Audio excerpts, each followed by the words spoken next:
Guys, ang phone nyo ba ay naghahang na? Ayan. Baka po yan guys ay dahilan ng puno na.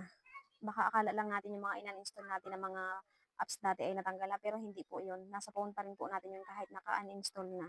Kaya yun pong natutunan ko ay isi-share ko po sa inyo. Kaya panoorin po ninyo guys ang aking video.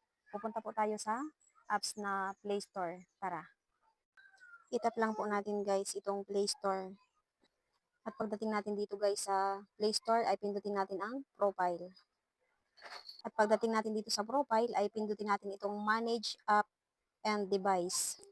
At pagdating naman natin guys dito ay pindutin naman natin ang manage.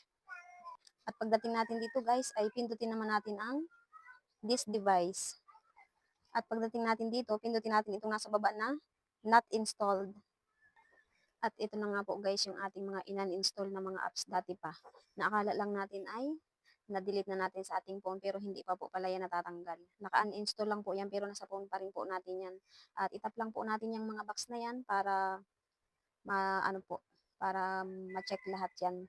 Pag nalagyan natin ng check lahat yan ay pindutin naman natin guys itong delete icon sa taas. At pindutin natin guys itong remove. Ayan. Kapag ganito na guys ang lumabas, ibig sabihin na delete na po silang lahat. Kung nagustuhan po ninyo ang video ko at nakatulong sa inyo, pwede baga pong paki-share at paki-follow na rin para mapanood din po ng mga friend ninyo na hindi ko friend at para makatulong din po sa kanila. Yun lang po guys at maraming salamat. Thank you for watching.